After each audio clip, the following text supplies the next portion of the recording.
Né dans un milieu où on lisait peu, ne goûtant guère cette activité, et n'ayant de toute manière pas le temps de m'y consacrer, je me suis fréquemment retrouvé, suite à ces concours de circonstances dont la vie est coutumière, dans des situations délicates où j'étais contraint de m'exprimer à propos de livres que je n'avais pas lus.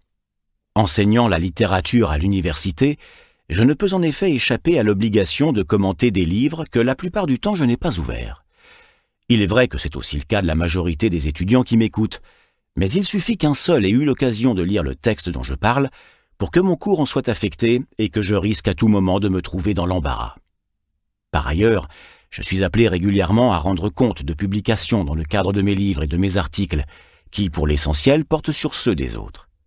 Exercice encore plus difficile, puisque, au contraire des interventions orales qui peuvent sans conséquence donner lieu à des imprécisions, les commentaires écrits laissent des traces et peuvent être vérifiés. En raison de ces situations devenues pour moi familières, j'ai le sentiment d'être assez bien placé, sinon pour délivrer un véritable enseignement, du moins pour communiquer une expérience approfondie de non-lecteur et engager une réflexion sur ce sujet tabou, réflexion qui demeure souvent impossible en raison du nombre d'interdits qu'elle doit enfreindre. Accepter de communiquer ainsi son expérience ne va pas en effet sans un certain courage, et il n'est pas étonnant que si peu de textes vantent les mérites de la non-lecture.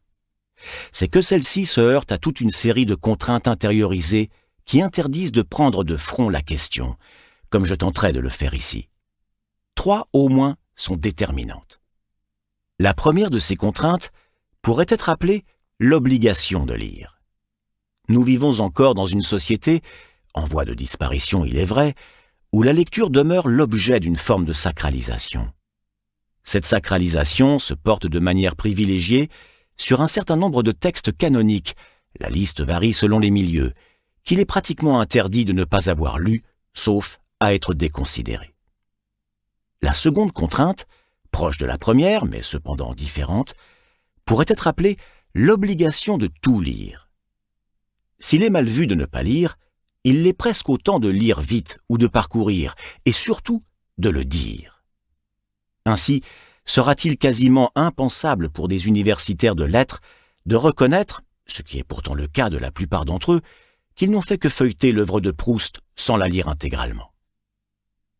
La troisième contrainte concerne le discours tenu sur les livres. Un postulat implicite de notre culture est qu'il est nécessaire d'avoir lu un livre pour en parler avec un peu de précision. Or, d'après mon expérience, il est tout à fait possible de tenir une conversation passionnante à propos d'un livre que l'on n'a pas lu, y compris, et peut-être surtout, avec quelqu'un qui ne l'a pas lu non plus. Plus encore, comme il apparaîtra au fil de cet essai, il est même parfois souhaitable, pour parler avec justesse d'un livre, de ne pas l'avoir lu en entier, voire de ne pas l'avoir ouvert du tout.